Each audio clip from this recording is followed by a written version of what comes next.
Olá, meus queridos perseguidores, tudo bem com vocês? Então, hoje nesse vídeo eu vou fazer um serviço de utilidade pública.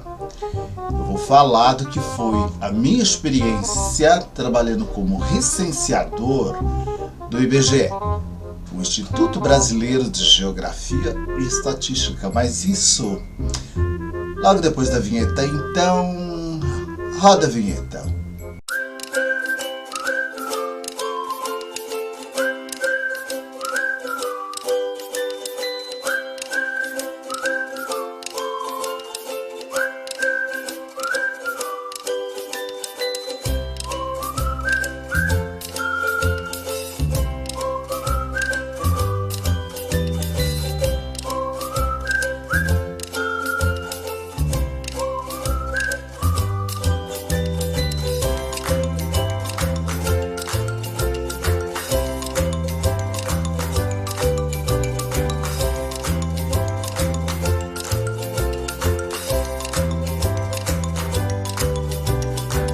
Eu vou contar para vocês como foi a minha experiência como recenseador do IBGE pelo seguinte, porque existe uma confusão muito grande em relação aos fatos que levaram o governo a fazer a pesquisa e o momento político em que nós estávamos vivendo, pelo menos naquele período que antecedeu ao final do ano, que eu comecei no censo em agosto do ano passado, de 2022, e fui até dezembro agora no final do ano. Então eu peguei esse período em que nós estávamos praticamente mudando de governo. Então eu trabalhei no censo no período do governo anterior, no período do governo que nós acabamos de substituir.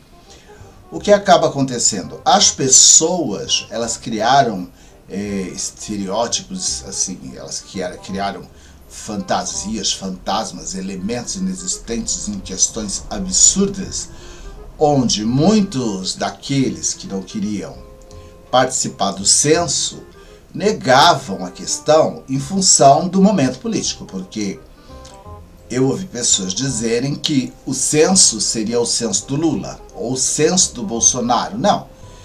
O censo, qual é a função do censo do IBGE?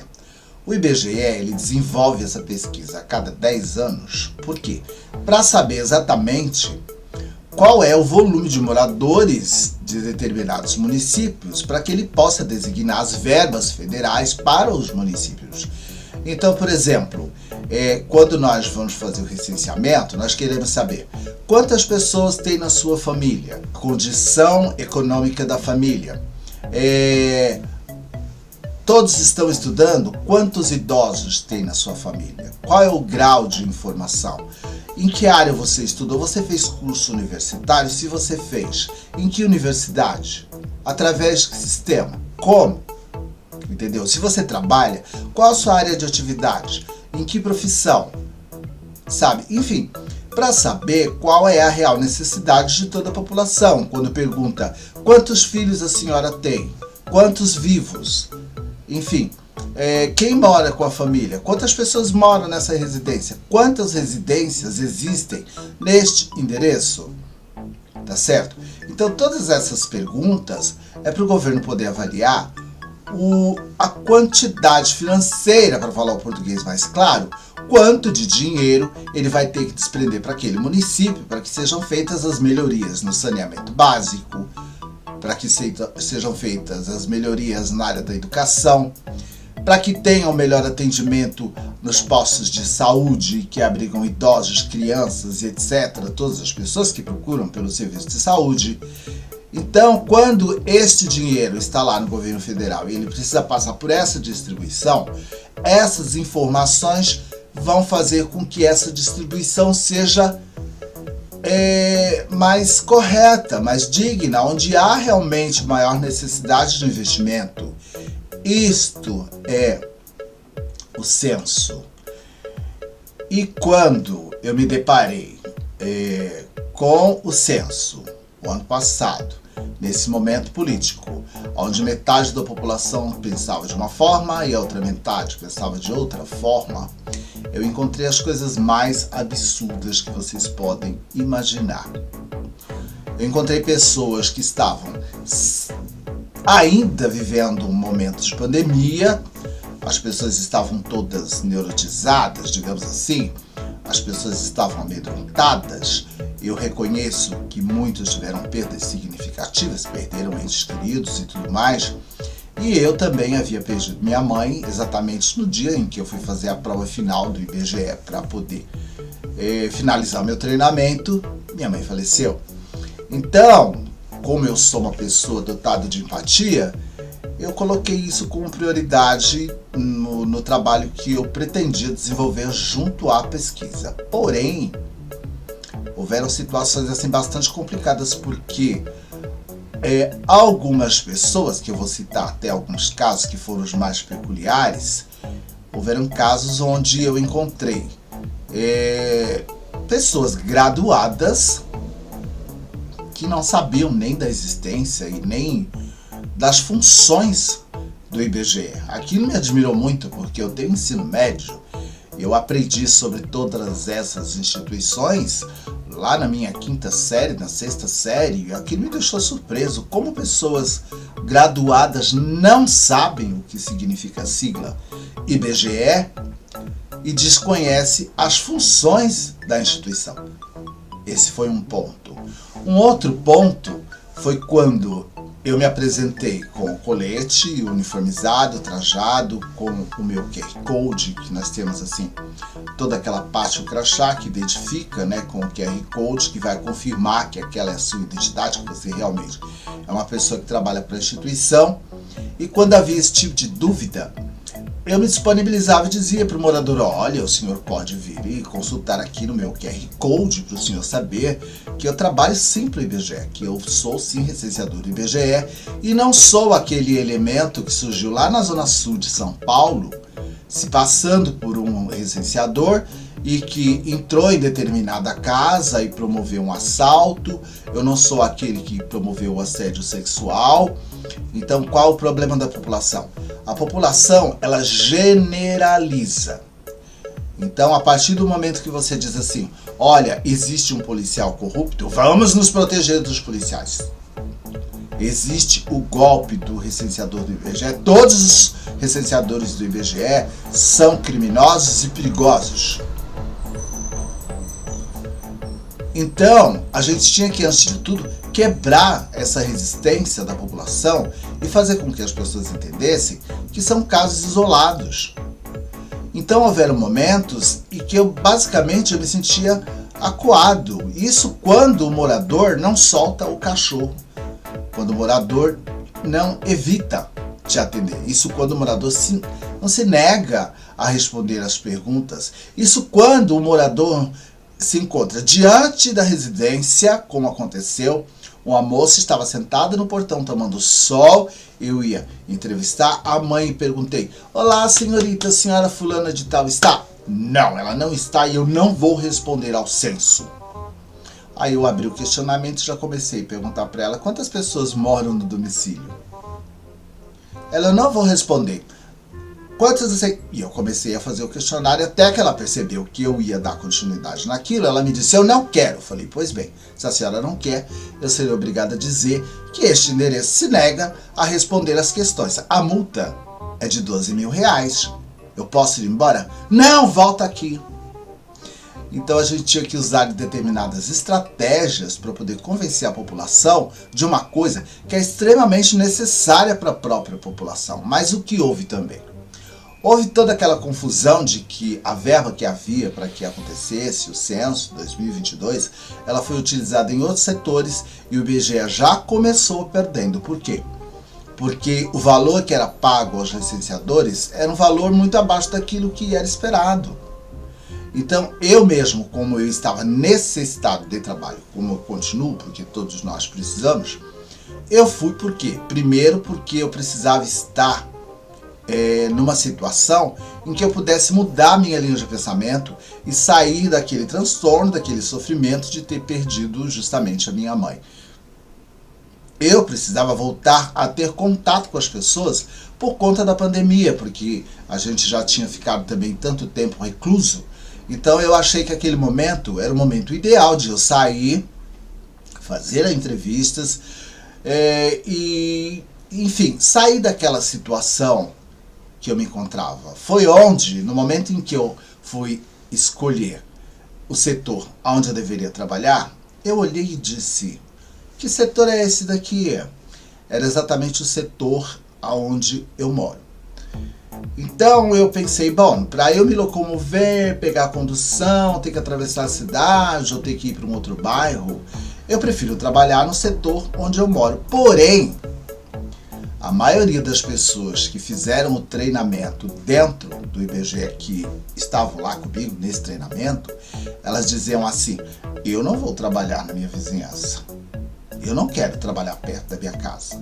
Eu não quero que o meu vizinho saiba que eu trabalho no IBGE. Quer dizer, é uma linha de pensamento totalmente às avessas, porque se eu vou trabalhar no IBGE, por que eu não começo logo pelo setor onde eu moro?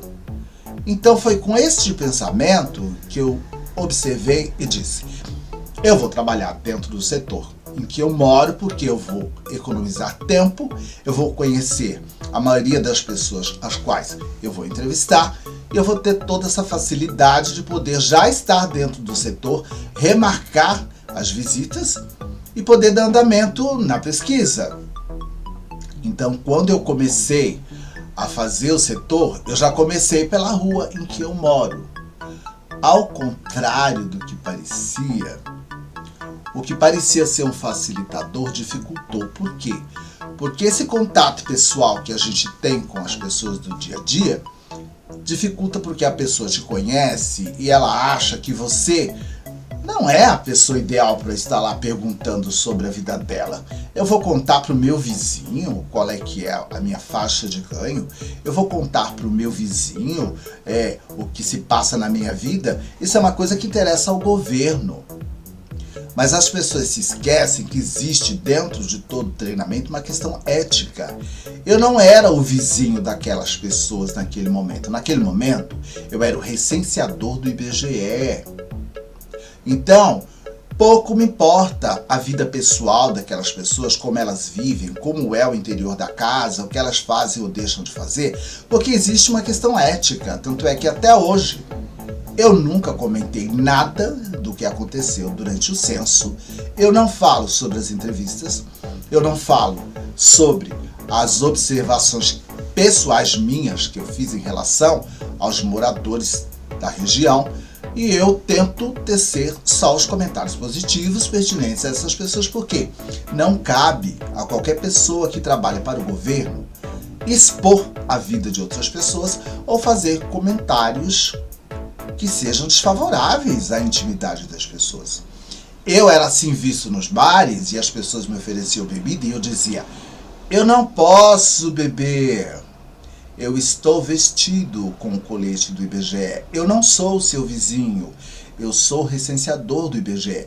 Eu posso beber com você, tomar um refrigerante, uma água, mas eu não posso beber uma cerveja, eu não posso tomar uma caipirinha, eu não posso consumir bebida alcoólica porque eu estou representando uma instituição federal. Eu estou trabalhando para o governo. Isto se chama ética. Então, a gente começa a perceber que dentro de todo esse sistema existe a necessidade de um esclarecimento básico. Eu pude perceber o quanto a maioria das pessoas da região onde eu moro, elas estão desprovidas de conhecimento. Com tanta informação na internet, as pessoas elas estão dando atenção para coisas que são insignificantes, e para aquilo que é fundamental para a vida delas, elas ignoram. Aquilo que é fundamental para o desenvolvimento do país, para a melhoria da qualidade de vida, é ignorado, é colocado de lado, é até renegado e, de preferência, banido. Então, nós que éramos recenseadores do IBGE, inclusive o IBGE me parece que continua tendo problemas com o censo 2022 por conta desse tipo de manifestação, esse tipo de comportamento. Então, o que leva as pessoas a isso? É o pânico moral, gente. Por quê?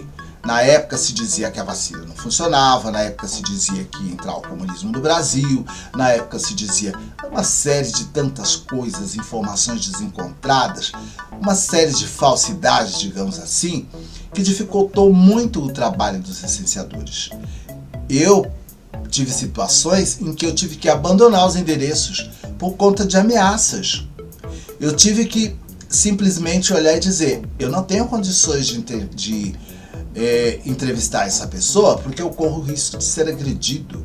Então eu tinha que colocar em primeiro lugar a minha segurança. Por quê? Mesmo que eu pudesse chamar uma viatura policial, que eu fosse protegido pela lei, até eu ser socorrido de um ataque de cachorro ou de algum tipo de violência, eu não podia correr esse risco.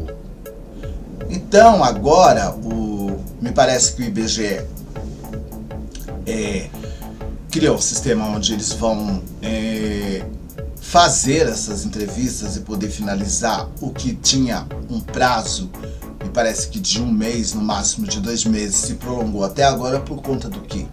Por conta da falta de informação da população e por conta dessa questão de que os licenciadores iam para setores distantes e não tinha dinheiro de condução, não tinha dinheiro do lanche.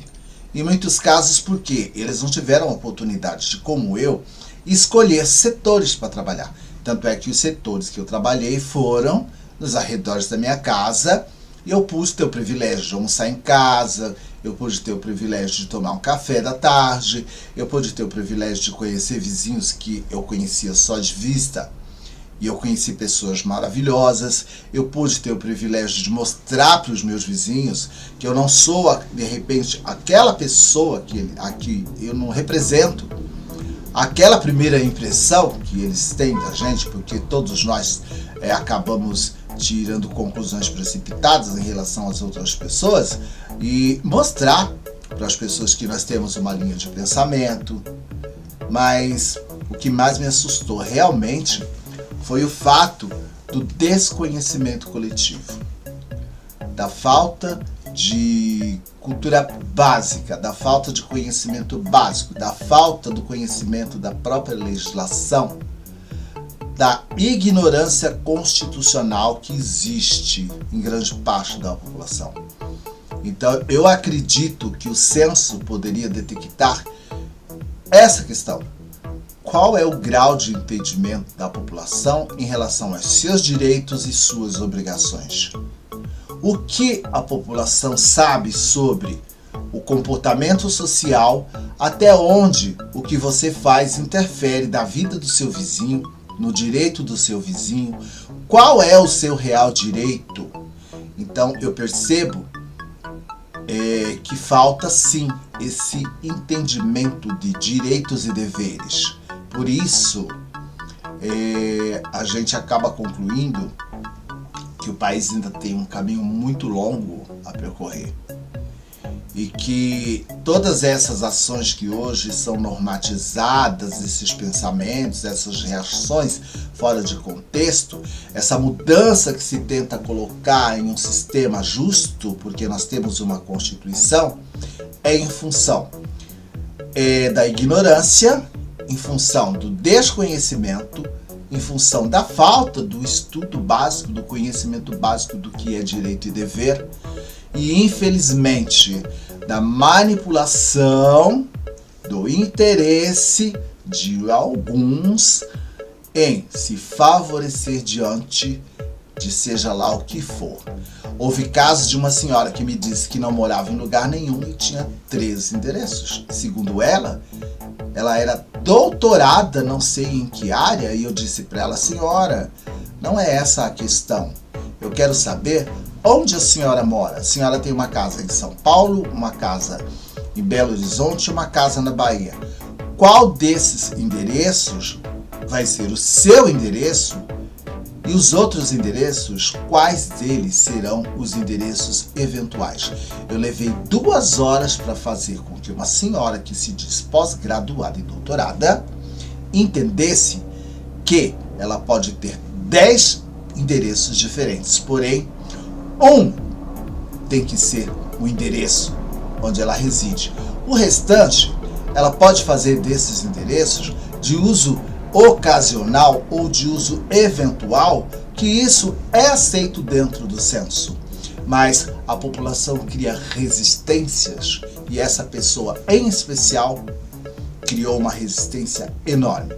Casos de adolescentes extremamente agressivas que se diziam invadidas e em situações em que eu não tinha o direito de entrevistar a mãe. E eu disse, olha, eu vou entrevistar a sua mãe, porque ela é uma senhora lúcida, eu vou entrevistar porque o censo está em nome dela. Ah, mas eu não quero o meu nome no censo. Aí eu fui obrigado a dizer, se você não quer o seu nome no censo, eu tenho que dizer que você deveria morar sozinha, independente, e você ter autonomia para negar um direito que é da sua mãe, que era uma senhora idosa. Então são conceitos totalmente fora de padrão, que não condiz com a realidade de um país que pretende ser grande, tá certo? Mas foi uma experiência bastante positiva, porque eu, como escritor, eu gosto desse tipo de vivência. É interessante a gente observar esse e aquele comportamento, porque a ficção, muitas vezes, ela busca os absurdos na realidade. E a nossa realidade hoje, ela está produzindo muito mais absurdos do que qualquer ficção. Como diz aí o pessoal, né? O Brasil não é para amadores, tá bom?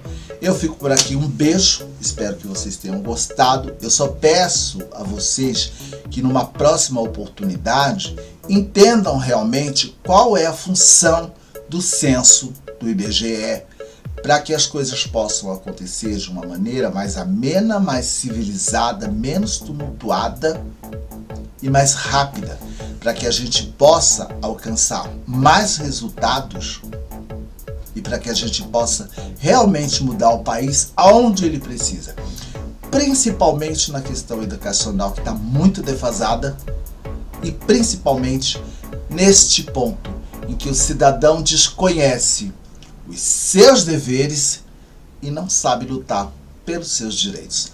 Um beijo e até o próximo vídeo.